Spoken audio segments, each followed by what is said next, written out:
What's up, guys? We're here. I'm here with Dan and Amy, who's on her way to the gym, so she might be roboting here and there if she pops. Oh, you heard her say hi though. And yeah, she'll get at the gym soon and she'll be fully audible by then. But we thought we'd start it off now. Start talking. Say hi, Dan. Hello, everybody. Dan is my slave. I tell him when. What Dan are we getting right now? What Dan are we getting now? Is it the movie snob, Dan? The movie snob. And the movie critic. Still gay though. So I'm looking forward to talking about this movie, Inheritance. It was a pretty good movie. Inheritance? It was about somebody getting money from their dead relatives. They inherited a mansion from their dead relatives, and it was haunted. Haunted generational wealth. Yeah, it's about the death tax. A lot of anti-socialism themes in there. That's the sequel, Inheritance 2, Generational Wealth. But yeah, we watched Hereditary recently, and we wanted to talk about it. And there will be spoilers, so if you guys haven't seen it and care about spoilers, then you probably shouldn't listen. It's also one of those movies that, like, once it's spoiled, it's kind of a useless movie, right? It's like it's one of those movies you don't know what's going on till the very, very end. But in general, we all liked it, right? I enjoyed it very much. I loved it, actually. Yeah, I liked it a lot. It's one of those movies where, like, the first half, I didn't know what was going on, and I was really hoping it'd pay off. And spoiler alert, it did. It paid off in a big way. Yeah. Well, we have a lot of different critiques on it because we had Gengel told us he didn't like it, but he said he felt like he missed something and wanted to watch it again. I can see that. I think this movie definitely would probably be even better on the second viewing because now you know what's going on, you know. Then you watch it again, you can see all the little subtle clues that maybe you didn't notice the first time, right? Yeah, absolutely. There's definitely some questionable stuff up front that I would want to go back and look at, but I'm not sure if I liked it quite enough to like watch it a second time, like I did maybe a Sixth Sense or something like that. Yeah, I would watch it a second time. I don't think it's a movie I would watch a lot, but yeah, second viewing would probably help, but not right away, right? Like it's one of those movies. Maybe in a year I'll watch it again. Yeah. Biggest standout to me though was I forgot the actress's name, but the lead actress mom was really Toni Collette. Toni Collette, great actress. She did fantastic in that film. Yeah, there's a thing where like the trailer is kind of deceptive as to what the movie is about. I didn't see it. Bring me up to speed. What does the trailer imply? The trailer kind of implies that the whole thing's about the little girl, and to me, the little girl's just basically a token character. She's really unnecessary. Like you didn't need her in the movie, but you know, she's just a catalyst, basically, right? It's like her death brings about what's going to happen in the movie. She dies in the first 10 minutes, and she's pretty much not really having a lot to do with the plot for the rest of the movie. And then her head, or no, her body shows up. I think that was her head and her body at the end. Yeah, her head was there too. Yeah. Basically, the character is the main characters is really the mom and the brother. And those are the only really necessary characters. Everybody else is just kind of placeholders, right? Like the dad was kind of useless. Yeah, the little girl was useless. To be the original. Can you hear me? Am I okay right now? Yeah, you cut out a little bit, but not too much. Go ahead. I was just saying, wasn't the daughter supposed to be the original vessel? Yeah, that's kind of what it was. Well, I guess we're gonna ruin the movie. So Marino's here, but Marino, we're about to ruin the movie. So I don't know if you want to listen. You might want to put us on mute and just talk in the chat. But fuck these guys. So basically, the daughter is the vessel for the grandmother. The grandmother is like a witch, and she summoned some sort of demon called Paimon. Was that his name? Something like that? Paimon? No, I wasn't clear. Was he a demon, or was he like maybe an old sorcerer from back in the day? Maybe an old sorcerer, but I think he was kind of demonic as well. Maybe he's an old sorcerer that became a demon after death or something. Yeah, they didn't really go into it. There was like one part where they showed a book, and I wanted to like pause and read the whole paragraph. I read really fast. That's probably one of the parts that I would want to watch it over for, was to see that, like, because we didn't, you know, it goes by it really fast. You don't get to read what the book was saying. But basically, I guess this guy's an old sorcerer or a demon or both, and he wants to return to Earth in a vessel, and the little girl was the vessel, but she's basically deformed and not very healthy. So eventually she dies. Yeah. I mean, you see what she looks like. She looks fucked up. But yeah, the trailer makes it look like she's the main character, and it's all about her. You know, like she's gonna be like evil or something, or have magic powers or something. When in reality, it's actually kind of biting off the plot of Apocalypse, the X-Men movie, where he's just trying to get his soul into another body. Yeah, that's kind of it. Yeah. So yeah, basically girl dies, but it was all like planned out by the witches in order to have a better vessel for the sorcerer, Paimon or whatever his name is, something like that. And so they choose the older brother, and the older brother ends up killing the sister by accident. But you know, you find, I'm assuming later on, it's never actually said, but I'm assuming later on that the whole thing was orchestrated by the witches, basically with using spells and shit. Yeah, I think that was implied by the end. Yeah, in order to get this new vessel, and it all leads to that happening at the end of the movie, where they finally have the vessel for the Paimon. Right. So one thing that kind of stuck out to me is I feel like they were flirting with the idea of, is this psychological or is it actually supernatural? But kind of early on, they show you that it is supernatural, but they feeding you the idea that mom's going crazy and psychological. Yeah. I like that though. Yeah, it's one of those movies where you can't really figure out what's going on, and you always come up with a different thing. You know, like throughout the movie, we're like, oh, is this really happening? I think the mom's just going crazy and she's imagining all this. She's actually killing people, or she like dug up the body of her grandmother and all this shit. So yeah, like the husband thought that it was all in her head, but I think they could have done a better job kind of convincing me that it was all in her head, or if that was a misdirect that they wanted to impart on the viewer. It didn't really hit me that hard. I was like, okay, this is real, because they really showed it. A lot of supernatural things happening. Yeah, they did, but I was kind of thinking it was all in her head anyways, because there's a part where she's like talking in some group or people who have past psychological problems and stuff, and she's talking about how everybody in her family was schizophrenic or bipolar, you know. So you're right. To think that she's the crazy and this is all in her head. So I was thinking like at the end it was going to end up that she was like in an insane asylum and she was just imagining all this shit like it wasn't real. But yeah, it totally twisted it at the end and you find out it was real. And maybe everybody in her family didn't have psychological problems, they were just all witches. You know. Yeah, absolutely. Yeah, all in all, it was filmed really well too. It's like this director's very first time making a movie, and he did a really good job. I remember at the very beginning, I was like, "Man, the pacing in this is so slow; it's boring." But like it right past that, it was at first, but after that point, the pacing stayed slow, but it worked after that because it started being paced slow through tense moments, and it was like, "Oh shit, it's just making it more tense," you know. Like the scene where they're driving and the brother is driving the daughter, and the daughter gets her head taken off from the outside the car. Her head hits a tree and her head fucking goes flying off. And he like hits the brakes, and it just takes like maybe fucking 2 minutes before they even show you what happened. Like it's just basically his face and his eyes start watering, and it's just like, wow, like what happened? What's gonna happen? What's gonna happen? You know, and you get all like tensed up, like waiting. So I didn't notice this, but Gango had mentioned that symbol was all over the movie. Do I sound like shit? Am I okay? Sound check. No, you sound fine. All right. So you remember we didn't notice that the significance of the treehouse until the movie actually started from the beginning, and we saw the treehouse. I actually didn't know what it was, because every time the brother went to sleep, he would look out the window and you'd see those 4 squares of light, and I didn't know what that was. I was like, "What is that light?" I thought it was like a weird like night light kind of thing on a desk or something, because I couldn't really tell what it was. Eventually, at the end, you see that it was a treehouse in the back, and that means that the light in the treehouse kept going on when you would go to sleep. He wasn't really reacting to it though. He would just stare at it. But the treehouse is where basically the witches do all their seance and stuff like that, weird witch stuff, and where they were carrying out all their plans from. There was a lot of creepy shit that happened in that movie where like she went upstairs into the attic and she found her fucking mom's body and shit. Yeah, her mom's body was being held in the attic. They were holding it in the attic before they brought it to the treehouse. So creepy. But that was the part that Dan was talking about, where the husband was like, "I can't. What are you doing? You dug up your mom's body and put it up there." She was like, "No." She's trying to explain that she didn't do it. The witches are doing it. Fucking great movie though. The pacing and the style of filming reminds me very much of like 70s European horror. Really cool.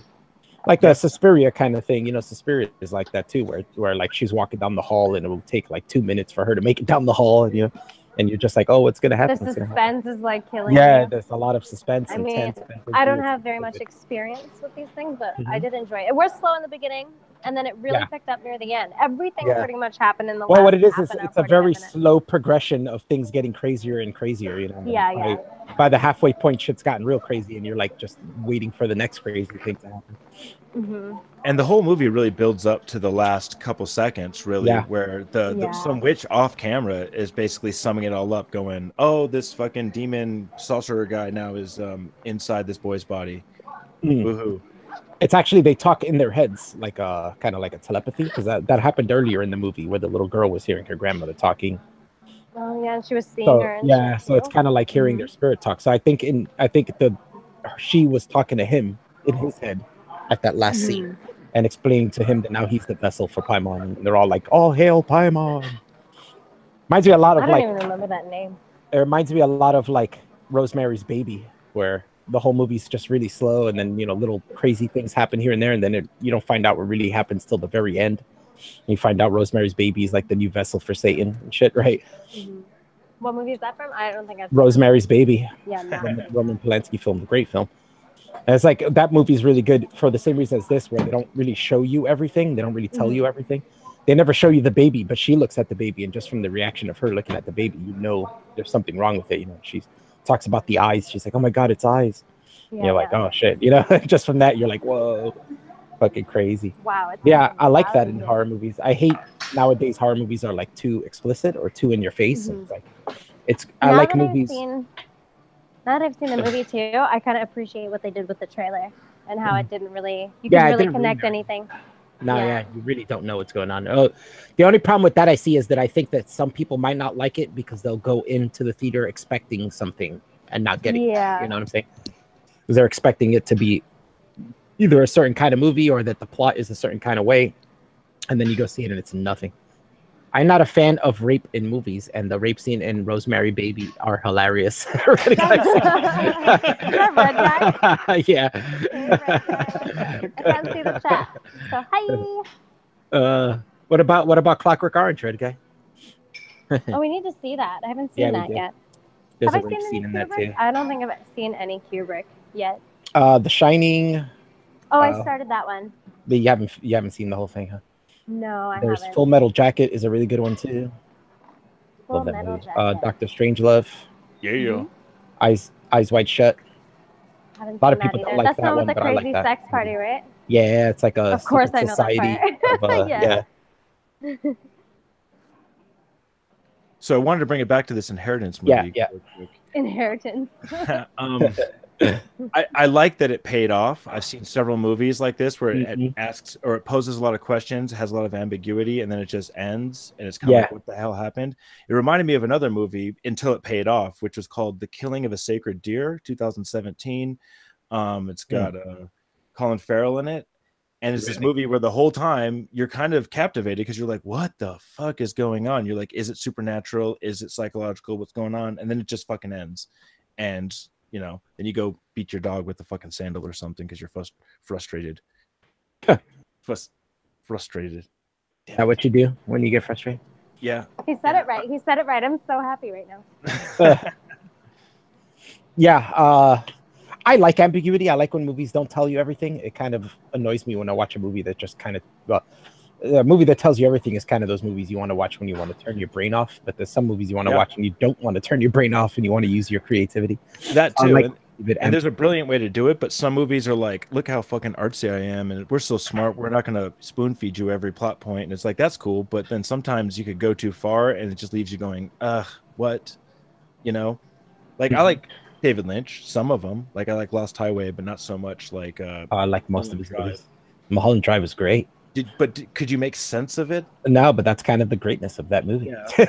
Give it to him, but there's just not everybody is. Not everybody's good at that. A movie I really don't like is Vanilla Sky, and that's kind of one of those movies that stays ambiguous until the end, and then they tell you everything, and it's like, that's how I felt about that movie.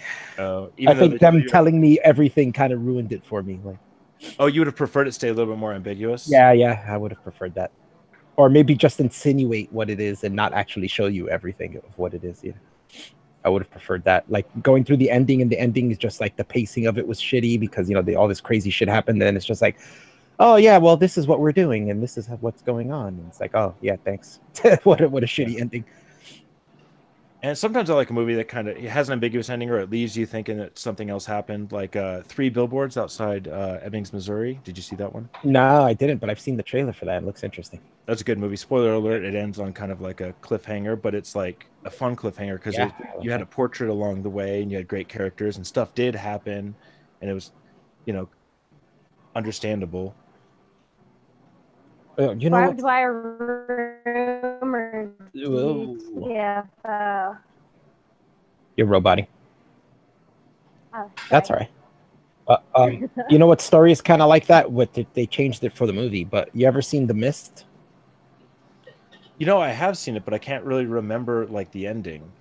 The ending is in The Mist is he ends up driving off and he ends up committing suicide. Well, everybody with him commits suicide and he kills his son, and then he runs and then he has no bullets to kill himself, so he's the only one alive. But then the military saves everyone right after that, so it's like he killed everybody and his son for no reason, so he's just crying and shit. But I remember that is the original story ends with them just leaving. It doesn't tell you what happens after that. Like, you just basically left to assume whether either they find help or the world's over, you know, or the world ends. And I always liked that story because of that, because they left it open for you to decide, you know, whether you want it to be, which way you want the story to go, you know, whether you want it to be that the world's done or, you know, people fight back and end up saving the world. Who knows? Yeah, to me, a lot of like movies and TV, it's all about tension and release. And I don't really care how you balance that, but there needs to be a certain amount of balance. Like, if there's very little release, that release better be deep if you built a bunch of tension. You know? Yeah. It could go either way. It might stay ambiguous, or it might give you what it is, or just insinuate it. Either way, but it has to be a sort of payoff, right? The build-up has to equal the release, right? Like, it has to be equal or more. Don't just edge me and not finish me off. You know what I mean? Like, yeah. But even sometimes it finishes you off in ways that's like not right, you know, where it doesn't work. Yeah. Like, it over finishes you off. That's how I feel like most horror movies are now. Like, most of the movie, you don't know what's going on, and then then the last half hour just explains everything to you, and you're like, oh, yeah, thanks. You know, it's just kind of weird. Or at least if they're gonna explain everything to you, do it in a way that makes sense. Like, you know, sometimes they'll just have somebody explain everything, and it's like, yeah, you didn't need to do all that. Chrissy says I'd finish you off, Alf. Yeah. With a knife.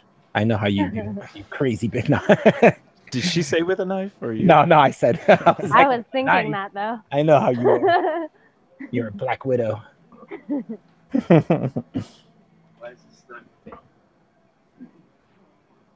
So what horror movies next? Yeah. Oh, yeah. So, me and Amy and anybody who I guess watches movies with us and wants to join us, so we decided that like every once in a while we'll watch a movie and then do a stream or a video talking about it. I think that's one more thing. I actually really like how clever the name was for that movie. Hereditary, yeah, because it's because that also confused you in the plot, right? Yeah, so that also makes you think that she's crazy, because how she talks about her whole family's crazy. You think the idea of hereditary is that the psychological problems are passed down genetically, right? Yeah, it's a cool concept. It's a smart movie all around. It did all the things it wanted to do, and like we're talking about, it gave us information and not like an overt exposition dump sort of way. It made you think. I like it when art makes me work a little bit, but not too hard, you know.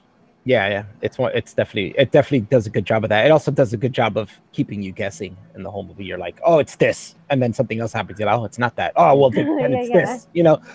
Yeah, we were watching the movie, and like every 20 minutes, I was like, "Oh yeah, she's crazy. That's what it is." Yeah, Alfie was saying that. Yeah, and then it's like, "Oh no, they're hunted. No, it's like witchcraft, and no, it's this." And it's just constantly changing what you think. It's like a fun interactive thing because we're all guessing all along the way every 20 minutes.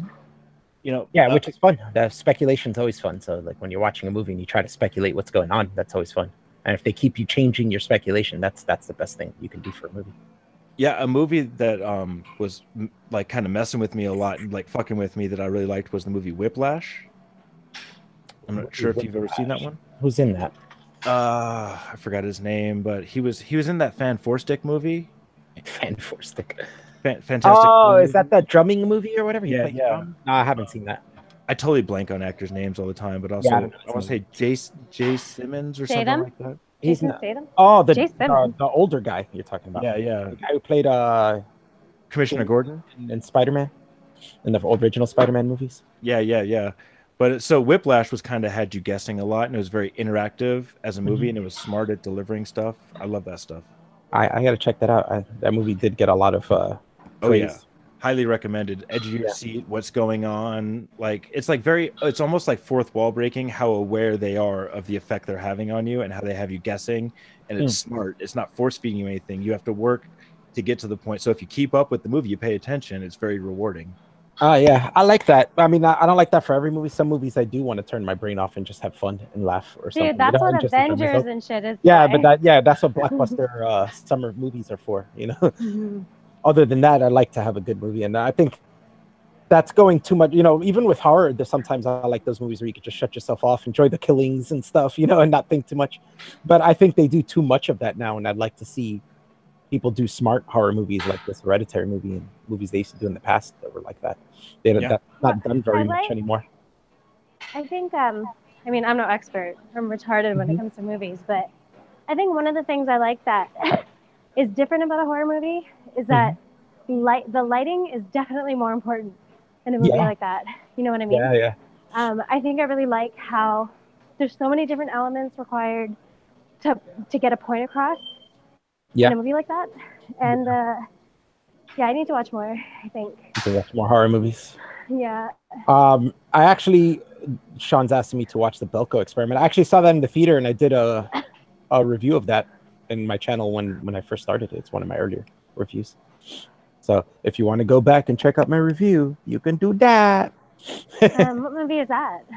The Belko Experiment. It's this movie where these people go to a job. I think it was in like Colombia or something, somewhere in South America, and it's like this big like corporate building in the middle of like nowhere in South America, and people go fly there and they live there to work there. But you know, some of them have been working there for a year. Some people are new, but one day they all go to work and all of a sudden gates come down on all the windows and doors and they're trapped inside. And basically a voice tells them that they have like 24 hours to like kill this many people or whatever. And if these many people aren't dead, then double that are going to die. Like I think it was like 30. Like we need, so basically you guys have to decide who's going to die. You guys have to have 30 people dead after this hour, I think. And if you don't do it, then 60 people are going to die. They have these things in the back of their brains that blow up or something that got implanted. Yeah, and it blows up if they don't. So, you know. So Amanda Waller's behind the whole thing? Yeah, it's kind of a thing like that. But yeah, it's a really good movie. It's fun. It has that guy who played Dr. Cox from Scrubs. Oh, nice. He was also the Flash, right? No. That's a totally different person. No. I'm like, no. No, Dr. Cox from Scrubs. He's the asshole doctor. Yeah.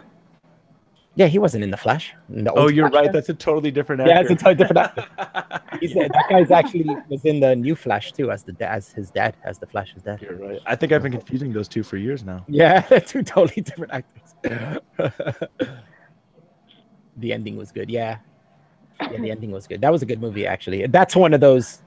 It does have you think a little bit because you get into the idea of, what would you do in this situation? But all in all, it's just that movie's just fun, and you can just shut your brain off and enjoy it. It has some comedic elements and fun elements of seeing, like, you know, it's an office building filled with like hundreds of people, so you get to see how different reactions are. You know, some people hide, some people go on murderous rampages, some people refuse to kill. You know, so Suspiria is being remade, isn't it? Yeah. I saw. We watched the teaser for that. We did, yeah. It's from. When is that coming out? It's by Amazon Films, so I don't know if it's coming on the theater or if it's just going to be on Amazon. But yeah, once it comes out, we definitely got to watch that. But I don't know when it's coming out. It just says coming soon, I think. Yeah. But I don't know what to think about it. It was just a teaser, so they didn't show much. But it seems to keep some of the elements of the plot, but the look of it is definitely not the same, which is one of the top things about Suspiria. You know, it's how that barbed wire room, though. Yeah, the barbed wire room. Yeah, you got to have that in there. But it's definitely what makes Suspiria. It's its ambiance. You know, like its atmosphere and ambiance. It's like, you know, all these different colors that show emotion come out. I feel like the age of it really helps too. Yeah. The older they are, they seem a little bit more creepy. Yeah, they do, because it's kind of like, I don't know, is it a thing of like less technology or? I think that could have something to do with it because it's blurrier, the picture's not as clear. Maybe you can't really see things in the dark. Yeah, it makes you think like maybe it's like old film, so it's like it's real. You know what I'm saying? Because it's like somebody's recording it on old film. Like think about Nosferatu, you know that scene where he's like getting up out of a coffin and shit with his long fingers. Think of seeing that in like high def. It wouldn't have the same effect. No, I wouldn't. It wouldn't. I've actually seen some movies that are worse in like Blu-ray because you see too much, or it makes the special effects look more fake. But like in the old filming it, like the filming was blurry enough to make it look real, you know. Yeah. I don't know. I think it's a bit difficult to get the same effect, but adding it as a special effect as opposed to like using cameras and shit that just aren't capable of producing the clarity and definition of the newer shit makes a huge difference. I said that a lot of times when HD was coming out, we're like popular. We had the first Spider-Man came out, and I remember watching that on my SD TV and the special effects looking good. And then I remember watching it on Blu-ray on an HD TV and being like, wow, all the special effects look like a cartoon. Like, it just doesn't match right. It's like, wow, it's so weird that I watched that on SD and it looked great. And then now I'm watching HD and it looks terrible. Like, so it's like clarity sometimes makes things worse, right? I think so too. And like, I mean, a great example for a lot of special effects that kind of got fucked up was Green Lantern. I know it's not a horror. Yeah. But if you try too hard to fix too many things, you just get a shitty effect. I think CGI ruined a lot of things. Like, yeah, it improved superhero movies greatly, but it fucked up a lot of other shit. Yeah, I saw George Romero. He made the fourth Night of the Living Dead movie like sequel, and it was called Land of the Dead. And that movie's not that great, but what makes it even worse is every time there's blood, anybody gets stabbed or shot or a head chopped off, the blood is all CGI. And it's like, oh, that looks so bad. Yeah, and it's not even good CGI. It looks really bad. And it's like somebody gets like a sword through them, and you could tell the other end of the sword coming out the back is CGI and the blood and shit. And it's so bad. It's like, why did you do that? All his movies, he's an old time filmmaker, so all his movies are practical effects. So it's like, wow, I know you could have done this better. Like, why did you do it like this where it looks shitty? So it's like, especially with horror, I think CGI is ruining a lot of it. You're seeing now like a lot of CGI creatures and, you know, like blood and all this stuff, and it just doesn't look as good as practical effects. At least like practical effects, even when they're not good, they at least look like they're based in the real world, you know. Like CGI, when it's bad, it just looks like you're drawing a cartoon over things, you know. Just doesn't match. I'd rather have fake looking practical than cartoonish looking CGI. I agree. Yeah, I agree. That's what I was telling you about the Thing prequel that came out in 2011, and that movie got ruined by studio intervention. They spent like 9 months working on these beautiful practical effect creatures and makeup for the people that looked great. And if you go on YouTube, well, if any of you guys care, you can go on YouTube and look up the Thing 2011 practical effects, and you'll see that the people who made it recorded like all the shit they worked on. But yeah, I think they worked on it for 9 months, filmed it, and then for right at the last 2 weeks before the film comes out, the fucking company decides, oh yeah, we're gonna switch all this with CGI and CGI over all of these practical effects. And they hired a company to do it like rushed in 2 weeks, and it all looks bad. Like, you watch that movie, people hate that movie, and it sucks because that movie is actually a really good movie. It just got ruined by the studio deciding to CGI over everything and delete the ending, basically. Right. What's happening is some CGI is really great, so it makes everyone else emboldened to try CGI and put it everywhere and overuse it. So like it's cheaper and less time consuming too. That's why they do it. Yeah. I thought Snoke in The Last Jedi looked really fucking good for a CGI character. Yeah, he did. I was the special effects in that movie were great. That's definitely not a movie to use, or at least not a topic to complain about that movie about. Yeah, I don't hear anybody complaining about the special effects. They complain about other things. Yeah, for sure. Yeah, they did that. Definitely do a good job. I mean, it's Industrial Light and Magic. They're the ones who spearheaded CGI. Yeah, originally. So I'm shopping for a new TV, and I'm out looking at like a 4K 60 FPS, and they're playing like the first Avengers movie, and it creeps me out. It weirds me out how like fake it all looks. Like, I remember looking at the movie going, they did a really good job with this, and it was like The Last Jedi. That you can't complain about special effects, but it looks like it's on a set. Everything looks so fake. I'm like, what? Yeah, just wait. It does kind of look fake, doesn't it? It's kind of like porn now. If you watch porn in HD, there's something weird about it, right? Like, it's gonna always look like that when you get to next step. Like, try watching The Last Jedi on an 8K TV, and then that'll probably look all fake and staged. You know what I'm saying? Like, as we get the next step, the last. It's 2 HD though. Like, it's 2 HD. The people look like they're CG. So, you know what's crazy is I saw somebody was taking old movies from the 80s and making them 4K 60 frames per second, and so it was like Lethal Weapon 1, and I'm like, this looks weird. Like, even Lethal Weapon looks weird in 60 frames per second. Yeah, and that's not even a special effects type movie. Like, and he still looks weird. It is true. Like when HD first came out, and people started getting Blu-rays, and I would watch movies without movies that don't have special effects. Even the people look weird. Even the background looks weird. Car drives by, it looks weird, and it's like, well, why does everything look so weird? Like, is it just because we're not used to it? Like in the future, when everything's 120 DPI or frames per second, you know what I mean? I feel like what's happening is that they're trying to catch up with the human brain's frame rate, and they just can't, and it just doesn't mesh well. Yeah. I think it's also a thing when you HD something. I think you have to do a lot of cleaning up and stuff like that. Because I think if you HD a film that was filmed on film, like old school, like celluloid film, there's a lot of marks on it and stuff, and you have to clean all that up. And there's some blurriness. You have to clean that up and put in what's missing and stuff like that. So I think all that process makes it look fake. I think it's okay for things on a screen to look like they're on a screen, but call me crazy, right? Like, yeah, I'm like that with stuff too. Like everybody's on virtual reality now, and I'm like, I've never had any interest in virtual reality. I don't know. I've just never been interested. I'm cool with watching shit on a screen, playing video games on a screen. I don't really feel the need. But I'm cool with it looking like it's on a screen. I don't need it to look like real life. No, yeah, exactly. That's what I'm saying. Like, I don't need to be engrossed in the world. I can actually be an outside observer and enjoy it. I get the appeal though. I think it's like they can draw you in with the story, but now let's draw you in with a visual aspect. Because if we can get it as close to reality as possible, people will feel more immersed. But I don't feel like it creates that effect, personally. Yeah, Marino brings up a good thing. He says it looks too sharp. It looks it looks a bit cold. Yeah, that's how I feel. HD Alpha promo. Everybody be like, we do not need HD. Yeah, it took me forever to switch to HD. And the only reason I did was because I found a really cheap TV that was big, and I was like, oh, it's a cheap big TV. I might as well buy it, But I never really cared for HD. Even now, I don't really care to watch if a movie's in HD or SD. It doesn't make a difference to me. As long as I can watch the movie and understand the story, then I don't really need much else. I'm not really a high quality kind of person. Sometimes it's fun to watch like a cam of a special effects movie, a blockbuster type movie, because it actually like glues all the things together and makes it look more real because it's all oversaturated and badly compressed. That's happened to me too. I've watched the bootleg streaming online and watched the movie and thought the special effects look good, and then I've rewatched it again when it comes out on home video and be like, oh, the special effects are shitty. Why did it look good to me before? And it's because the bootleg, watching it through a camera softened up the image, right? So so it kind of blended the special effects into the background instead of having it stick out too much.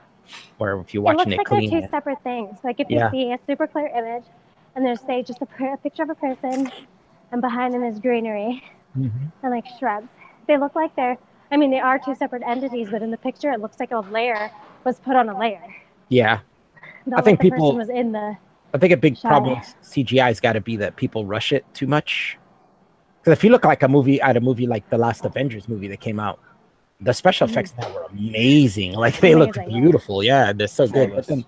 But now you can watch another movie and that came out around the same time and see shitty CGI and be like, wow, this does not look good at all. Justice League, for example. Like Justice League, yeah. See, I think like in the theater where the picture is huge, it's better for things to be extremely refined. When you're at home and you're watching that shit on 4K, it's too much because you're closer to it. You're way closer to it than you are in the theater. I think that makes a difference too. Yeah, that does make a difference. It's true. I just love watching movies in the theater, right? Isn't that always fun? Depends on the movie. Shout out to Thor Ragnarok. That movie was amazing, and I'm sad I didn't see it in the theater. Yeah, when I saw the last Avengers movie in the theater, I was like, I'm so glad I went to go see that in the theater. It's so good. Next is Ant-Man versus. I think I might like Ragnarok more. Do you? Oh. Yeah, I actually think I do. Oh my god. It's more of a thing that Ragnarok's more lighthearted. But you know what else it was? Yeah. It was just like really beat down.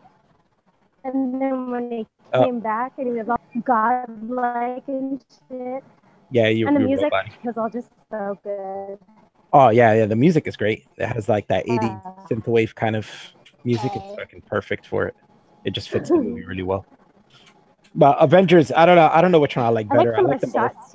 I think Avengers is a more serious. Can you hear me now? Am I okay? Avengers is a more serious movie because it's all about, basically this guy who's gonna just kill half of the universe. And then there's Ragnarok, which is really a lighthearted like space adventure. So it works out. But I love how they had Kate Blanchett as a sister. As Hela, yeah, she was good. She's so good. Like she was so sexy in that movie. it was awesome. Like hella evil, doesn't give a shit, like totally bloodthirsty. I love that character. Yeah. And then like I also love like there were scenes where like remember when he was on the bridge and he just gets all thunderous and they slow the scene down and the thunder's slow and it's just so sexy. Yes. It was amazing. Exactly. Yeah, when I first heard that scene, I was like, oh yeah, why didn't they ever put the immigrant song on for the other Thor movies? That is like the perfect Thor song. Like it's all about Valhalla and and Asgardians and shit. And it's like, why didn't they ever use this song? It's so weird. It's like Iron Man, you just got to use the song Iron Man for the Iron Man movie, right? But they actually did. They put it right at the end of the first movie. So it's like, why didn't they do that with Thor? That should have, the immigrant song should have been like in the first movie. I'm conflicted now because like I do love Avengers, but I don't know, that Ragnarok movie hit me in a way that I just. But like I said, it's more of a fun film because it's more, it's humorous. It's this great adventure, through space and other planets and shit. Like, yeah. Let's be honest, we're talking about Chris Hemsworth's muscles. No, yeah. Listen, I agree. I'm sure that has something to do with it, but like it's just a movie. I just loved it. It's also the hero's journey, which is a huge thing. I love that. Yeah, hero's journey is always pleasing to people. He's in a conflict, right, with himself, and he's like trying to figure shit out. They're trying to evolve and become a better person and stuff. I also think it is just Kate Blanchett. I want to be that evil, crazy bitch. Yeah. Well, Avengers didn't really have the hero's journey because it was just a bunch of heroes trying to stop somebody. Yeah, exactly. I love that it was like epic high stakes, but it was very funny, and that score, the music for it was so just like, I don't know, the music really tied the room together, if that makes any sense. Yeah, it was perfect for the movie. Yeah, it definitely brings it all together. And worked so well in it. I don't know who made that. Who made that movie? I'm not even sure, but they're awesome. They should be. The guy who made in the Shadows. Yeah, the New Zealand guy. Yeah. Taika Waititi. I think I'm like Taika Waititi, something like that. Something like that. Waititi. I have extra affections for that movie because of the synthwave kind of music they have in it. I hope they get him to make more Marvel movies. I'd like to see him do that more. Thor is probably not going to get another movie very, very soon. So maybe they'll give him another character. Or maybe I wouldn't even mind him taking over Guardians of the Galaxy after James Gunn is done. That'd be cute, eh? He said he's only. We need to see two. Yeah, so. James Gunn said he's only making one more Guardians of the Galaxy movie. After that, he's out. So maybe they'll get him to do it. Because even Thor Ragnarok definitely hit me with very much of a Guardians of the Galaxy type feel. So. I just rewatched Guardians of the Galaxy, the first one, because we're going to watch the second one soon, right? Yeah, we got to watch that. That movie, oh my God, Marvel. Like, DC is always my favorite, but Marvel is way better at movies. That movie was fantastic. It was so fun. I forgot. I read it to Chris earlier, but I saw a headline to an article today that says Warner Brothers has decided that to fix their DC movies problem by making good movies. I was like, why didn't they do that in the first place? Wait, that wasn't a joke? I don't think so. Maybe the person writing the article put the headline as a joke. Like maybe that's not exactly what they said, maybe, but that's basically what they're saying, like summarized it like that. Yeah, because it's true. I feel like DC movies aren't really movies. Like they're not complete movies. You watch them and you're like, there's things in it that you don't do in movies. Like that it's just wrong. No, there's like Suicide Squad specifically to me. The scenes are not even full scenes. Like they'll cut it off halfway, and you're like, "Wait, what just happened?" Like, it's more like a music video or a trailer than a movie. Just piece together. Let's put together 12 music videos, and that'll be a movie. It just doesn't work. I think most of the DC movies are like that. They just feel rushed and incomplete. Like they don't feel right. I want another Iron Man movie. Iron Man 4. I would like an Iron Man 4 would be cool, but I don't know if they're going to make any more of those. There's all these big movies now with them together, and then they want to introduce new characters. So who knows? Well, he's kind of a main in the Avengers too. You know what I mean? A lot of the story revolves around Tony Stark, especially in the last Avengers. You see that he needs to be alive. They don't want to like oversaturate the characters, so it's like they already made 3 of each of them, and then they're they just can't pay Robert Downey Jr. Yeah, maybe he's expensive as fuck. But at some point he's going to retire, so he's got to leave soon. Like I don't think he's going to be doing it for much longer. I mean, even Chris Evans has been talking about retiring and not wanting to. What? He's so young. Why? Yeah, he's young, but he's made his money. Maybe he's just one of those people that's like, I made enough money. I don't really need to act anymore. Look, I'm willing to negotiate with a different Iron Man because he's just old and shit. But come on, Chris Evans, I need you to be Captain America. I think he's at the point where he's like, I don't need to make movies anymore, so I'm gonna retire and just make like independent films and stuff. That's what a lot of people do. Just be the they cat use like forever. the big screen. They'll just go to do like independent films to just use their talent and stuff. Gangle's here, and you missed our entire review of Hereditary. You're gonna have to watch this from the beginning to hear our thoughts on it. I kind of told him some of it already. Like Gangle said, he felt like he forgot something, but one of the things he forgot was he was talking to me about and asking me about the scene where the little girl's killed, and he was like, "But how did they know that was going to happen?" And then that's why I started telling him. I think it's kind of implied that they planned the whole thing out and they used like witchcraft and planning and stuff like that in order to make things happen. Right? Because they do explain that the Paimon is able to. You can use him to like manipulate things and stuff, right? And they talk in people's heads and shit. So yeah, I think eventually they could probably manipulate you into doing things. Yeah, it seems like they certainly orchestrated the death of the little girl. Yeah, I think they orchestrated the whole thing right from the beginning. They were orchestrating. They already had it planned. Right. Even when the little girl was outside, she would see like images of her grandmother standing there looking. I think they were all that that was all already planned. So Grandma was dead from Go, because I thought Grandma was still alive. Remember, she said, "I want to go to Grandma." Yeah. Oh, okay. Yeah. Yeah, it's a good movie. I definitely want to see it again to get a little more of it, to understand it a little more, because it is one of those movies that there are things you miss because you don't know what's going on, so you don't realize that certain things are important. You know what I'm saying? Yeah. So then when you reach the end, you're like, oh, that's what's happening. So when you watch it again, now you're looking for those things that you would normally ignore. Yeah, I was a little unclear at the end. A bunch of people showed up that were like kind of covered in some sort of gray body paint, and they're just standing around and stuff. And I guess these were the people that were in the cult working behind the scenes the whole time. Yeah, probably working or using their will together to make things happen. Remember like the mom's friend? I mean, her mother's friend. Yeah, so, like, told her to come to the house and shit. She was bugging out because they're like, I found pictures of them and she came to me. I didn't go looking for her, So I was like, that was part of the plan, right? She just showed up and was like, hey, listen, I lost my son too, and I can show you how to talk to him. And they basically tricked her into summoning Paimon into their life, right? That's basically what they did. They tricked her into using the words to open her family to them or something. That's kind of what I think it was. Yeah. Because she was doing it herself. She summoned Paimon and it worked for her. But I guess each person has to do it for their own family or something. That's something they don't really explain. But I would assume that's how it works, because the lady used it herself and the glass moved, and then she gave her the words. She said, remember, read these words perfectly. That's another thing I thought it was just going to be another movie where she was going to read it and not have read it right. You know what I'm saying? So the daughter, they start talking to the daughter, but they were going to talk to her as an evil spirit now because she summoned her wrong, And then later on, you're like, oh no, that's not what it is. Yeah, it seems like they're trying to appreciate how good Toni Collette was in that movie. Oh yeah, Toni Collette should. I know it's like a horror movie, so people don't win awards for those, but yeah, I would give her an award for that movie. She acted so great. That scene where they were arguing at the table. Remember? Yeah, I was just about to say that. Yeah. Oh my God, she was so powerful in that scene. She was really mad. And then that one face she made after he said something that pissed her off. And she just made this face that you're like, you could feel the anger in her face, dude. Like, it was like, wow. Yeah. The son just slammed her with some comeback, and she just made ugly face. It like slowly turned to ugly face. Oh. It was filled with fucking not remorse. What do you call that? Like regret? Well, not even regret, just anger, like animosity. Yeah, like filled with animosity. Yeah, that's a good word for it. There's a word with R that says that too, but I can't think of what it is now.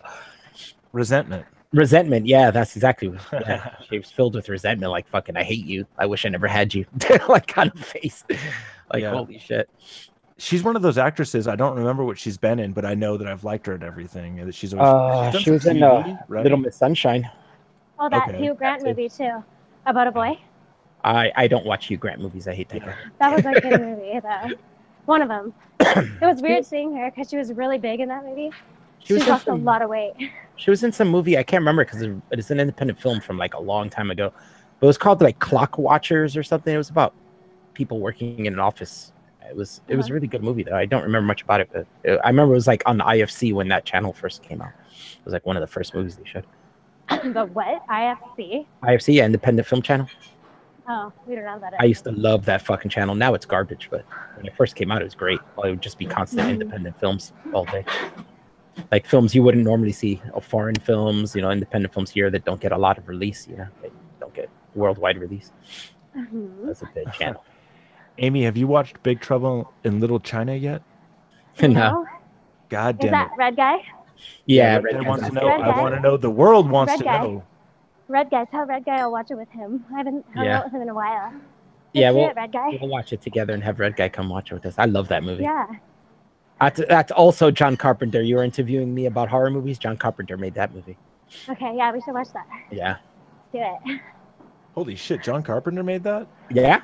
I did not know that. It's very light. It's fun and whimsical. I think of John Carpenter and I think of horror. He had a little stint where he wanted to get away from horror for a little bit, and then he went back to horror.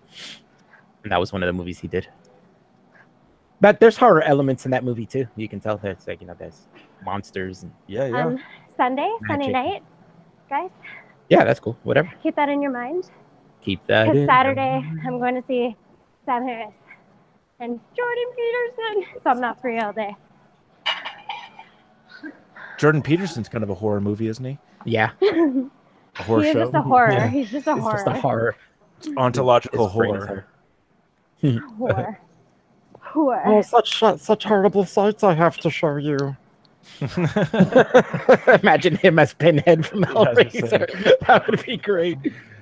I'm like really hoping someone asks him really good questions when they get up. But I feel like most people. Hellraiser would be a good movie to show Amy. Which one's that?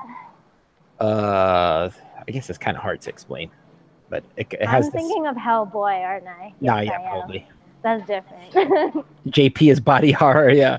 I love body horror. That's like one of my favorite genres too of horror. Amy, body horror?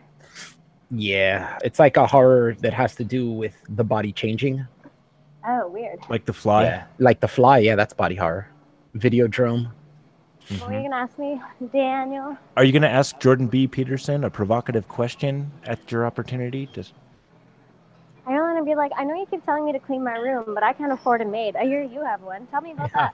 Oh, you're just going to go right for the slam, huh? Oh, will you come clean my room? Yeah. Actually, he needs to clean Dan's room. Oh. Dude. I don't think I could afford him. Dan will sneak up and screw his boy pussy. Yeah, Jordan Peterson, bend over and pick up that fucking dirty corner. Yeah. That's what that BP stands for in the last two initials of Jordan's name. Jordan Boy. Boy pussy, Jordy boy pussy. What's up, Jay? Hi, Jamie. Jamie. It's time for the Jamie Show. No, he's not in here. You can't do it. When I still love him, and I will always do that. I see Trump on the TV talking about how a deficit of trade is also called a trade deficit. Yeah, I love that, man. Oh God, I was watching that and I just died. I looked at my manager and we both just started laughing so hard. We're like, what the fuck? Oh, I love you thanks. Too. Gangle has a controversial take right here. Hellraiser kicks ass. Hellraiser 2 is even better. I don't know about that, Gangle. I do like Hellraiser 2 a lot. Those are the only two I like. The rest were garbage. But I don't know if I like the second one better than the first one. That's tough. I think the first one was better. Did someone say something about the Jamie Show? I've been invaded by a fucking Brit. Yeah, that's what they do. Yeah, I heard someone say something about a Jamie Show, and I thought I'd just turn up and get this party started. It's been so long since we've had a Jamie Show. So yeah, I know, hey everyone, welcome to the Jamie Show. Today we have Alf and Dan. Hello. Hey. I won't fall asleep this time, I promise. Oh my God, I just realized Dan technically killed our channel. Yeah, you got to take a bunch of energy drinks if you have Dan on. I drank like 3 cups of coffee. I don't. Dan is my energy drink. Oh God, Dan is like your sleeping pills, I think. I'm like Ambien. I'll make you do weird stuff in the middle of the night. Yeah, that's very true. That's a perfect description. That's scary. You won't remember. Red Guy says, I swear God that JP on drug and I swear he gay. Indicators going off left and right all time. Who's JP? Jordan Peterson. Oh, JP. Oh, okay. Bonjour, Benoit. Who's Benoit? Who the Bonjour, fuck Benoit. is Jordan Peterson? Who the fuck is Monsieur Benoit? Dan Bien. Dan Bien. That's a good one. Sven, sorry to hear about your girlfriend's ableist behavior. Yeah. Sven Gangle, that was great. I love the part I had to like cut it to make it longer, but during the stream he's like Sven. He went Sven, and I was like, why did he do that S so long? So I had to repeat it and make him do it a bunch. He was just like, what the fuck? That was a fun video, Alfie. Huh? Yeah, it was. I was laughing. I was laughing while I was making it. It was cracking me up. Steve's a snake in the grass, and he exposed himself. He exposed himself. I like how he said Cisco was his favorite Star Trek captain. I'm like, oh yeah, of course it's the black guy. Has to be. But I remember asking him one time. I must have asked him something more specific, but I thought I asked him who was his favorite Star Trek captain, and he picked Kirk. But I think I might have asked a more specific question and asked him if it was Kirk or Picard that he liked better. But he liked Kirk, and Kirk hits women, so you know. Guys, there's way too much boy pussy around me right now. I'm uncomfortable. Oh. Take some pictures for Dan to jerk off later. Yeah, but it's not the boy pussy me and Dan are after.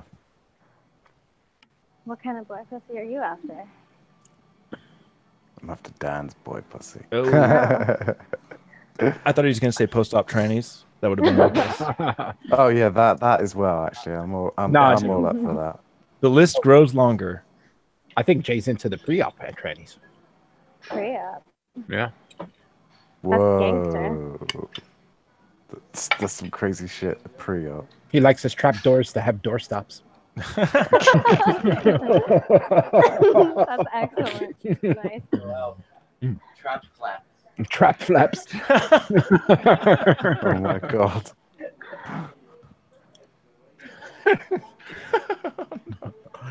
So have you been today, Jay? How's your day going? My day's been crazy busy, mate. Yeah, I noticed you've been in and out. Yeah. In and out, shaking it all about. Hung out with Annie for a bit. Saw her. That was awesome. Oh my god. Love her to pieces. Yeah. What else? Love her to bits. I wanna kiss her on the lips. I miss Annie. I haven't talked to her in a long time. We made a video, didn't we? That was awesome. Yeah, we made a video earlier. That'll be out later. Yeah, at some point. Seven Tracy's bringing down the IQ of the general population. Yeah, that dude was an idiot. Mm-hmm. It was like a 3-minute video, so you know it wasn't going to be very deep. He was just Fergie. He was just angry. Yeah, it's Fergie. Devin brings that out of weak men. Yeah, it's true. You see that a lot. See, Dan might like this. I don't know about the rest of you, but I fucking love it. So I picked up that new camcorder today. And I charged it all up to the full battery, and I can do an hour and a half non-stop recording without it going flat. Good. Which is great. Very exciting. Yeah. And it's nice and small too. It's so small, like shoe on head. Small. Small. Yeah, we watched that yesterday, right? Me and Amy watched. Yesterday, yeah. Brittany Venti's take on Shoe on Head. That shit was so funny. She's funny. I have to give it to her. Yeah, she's funny. Was pretty cute. I always liked her. Very cute. She started off just doing video game stuff, so I didn't watch her too much, but I would watch like she had before her YouTube channel just used to be like highlight clips of her Twitch channel. So I'd watch that, so I didn't have to watch her play video games all day, to get the few funny things that she does. But she's definitely upped her YouTube presence, and now she does. Well, now she doesn't have her Twitch because they took it down, and so now she just does YouTube videos. I like her presentation. I like her voice. I think she's adorable. I mean, she's super cute. Yeah, she's cute. People don't get that she's like a super troll. Like she's just don't ever believe anything she says. She's 100% trolling like every fucking time. Everybody was convinced she was alt-right. All these people started calling her Nazis. Like, don't watch her video. She's a Nazi. Yeah, she's not at all. That was all trolling. Yeah, she's not even. I don't even think she's conservative. To tell you the truth, she might be, but I don't think she is. No, she's not. She's definitely just a mega troll, like you said. She even trolled Shia LaBeouf. Like, who the fuck has the power to do that shit? The balls to do that shit in person as well. Like, that was crazy. Did you see that clip, Dan? Yeah, I love that.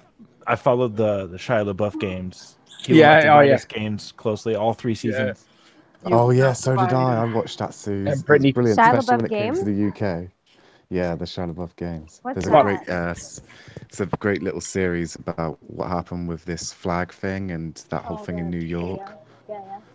Yeah, and he keeps doing and stuff it's thinking people aren't going to find it, and then people, 4chan works on it immediately, and they find whatever it is and take it down, whatever he puts up.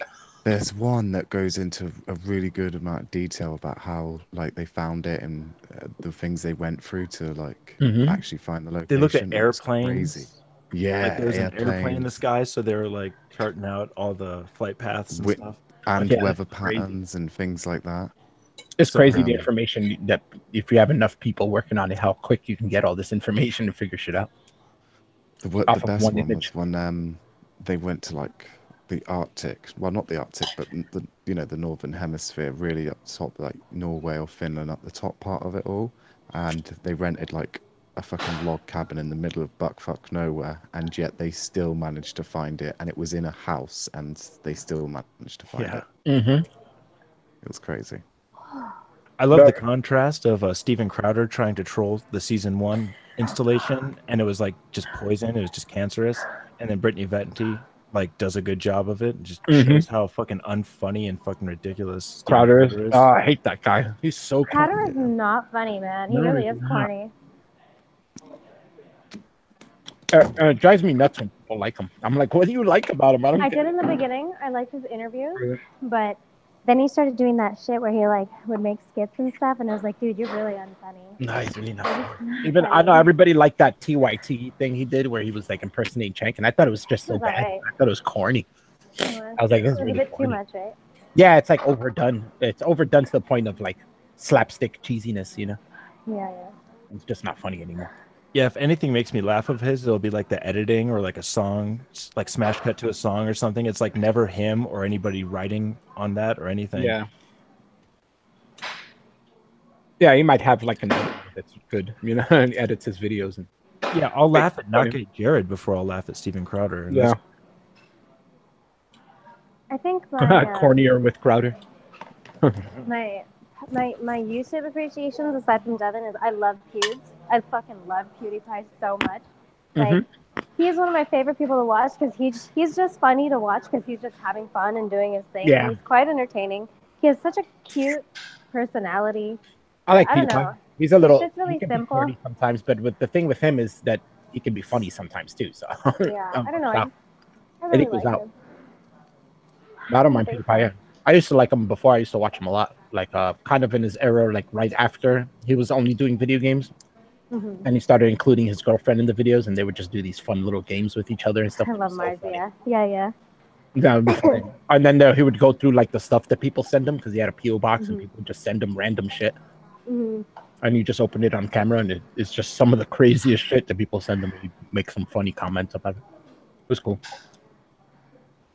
Oh, he also had one on Fridays where he would have people tell him with PewDiePie? Yeah, and he would just tell people would just tell him what to do, and he would do it. Like it would be like dares or something. Oh, and people would dare him to do stuff, and he would do it on camera. But sometimes it'd be ridiculous shit, so he wouldn't exactly do it, but he'd like figure out ways of doing it without doing the ridiculous shit, Yeah. So it's actually kind of cool too to watch him figure out how to do something without doing it exactly how he said.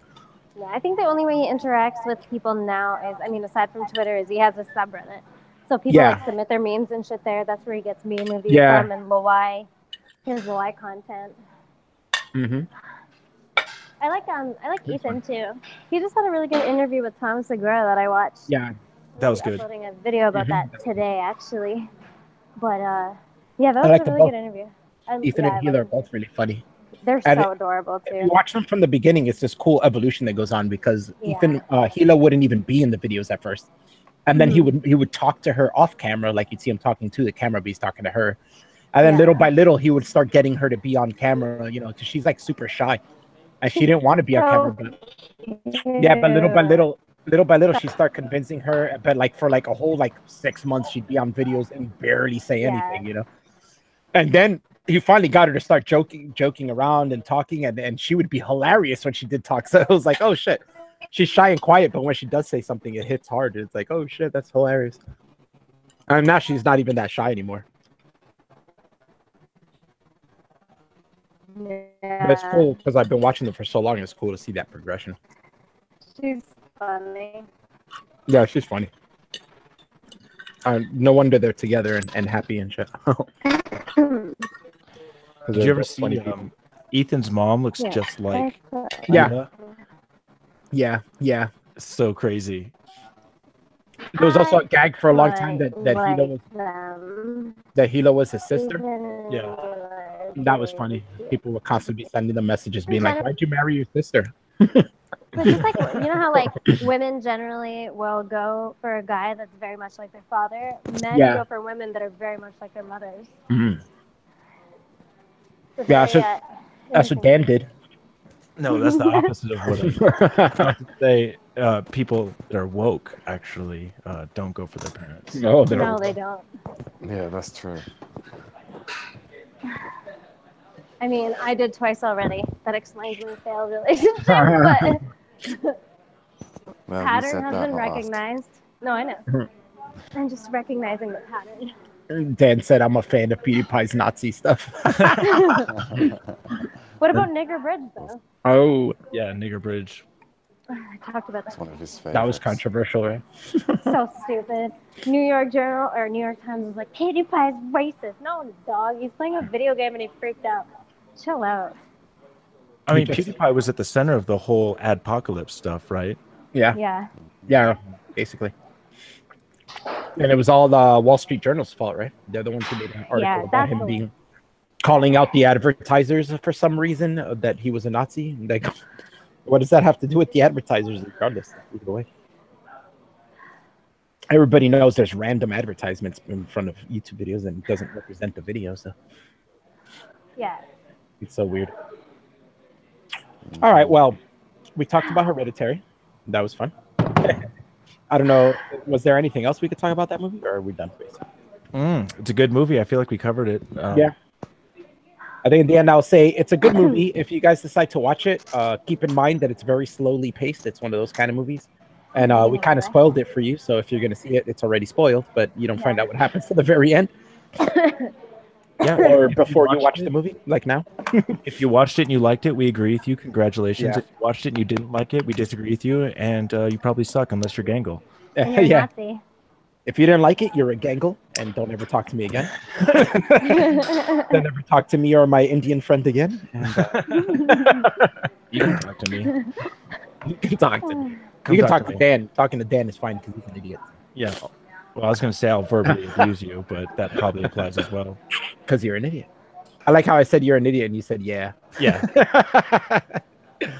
So I'm going to end this. Thanks, everybody, for coming. Love you guys. Bye. We'll try to do this again. And like next time we watch a movie, we'll try to do a little stream talking about it because that seems cool, like a good idea. And I got Hellbound Heathen on my channel tomorrow, probably around 3 p.m. my time, maybe a little earlier. Who knows? I'll talk to him tonight and figure it out, or early tomorrow and figure it out. What are you two going to talk about? Like Star Trek or? No, I actually don't know much about Hellbound Heathen. We've talked in chats, but we've never really talked much. So I guess I'm going to find out who he is and ask him about himself. Yeah. Like freeform probing. He probably knows me more than I know him because he watches, he's always in our live streams and stuff. So. Oh, he actually DM'd me and said he wanted to do a stream about Devin getting terminated off of YouTube. Oh, yeah, that's cool. So, yeah. Well, you know how I do my streams. I invite everybody to come in like on the second half. So I'll probably do an hour of just me and him, and then I'll invite you guys in. Okay. And that's sweet of you. Thank you. Yeah. Right. So see you guys in a few. Oh, and also I have Peach Bailey next week. Don't forget about that. That's gonna be fun. She confirmed with me yesterday. So, today actually, earlier today she confirmed with me. So okay. Nice. Sweet. So all right. So thanks for coming, guys. Thanks Dan, Jay, and Aimee for showing up. Welcome. I invaded. Love you, Malky. Love you too. I love you guys. Bye. I need them back. I'm not done yet. Yeah, sure. Cool. Bye.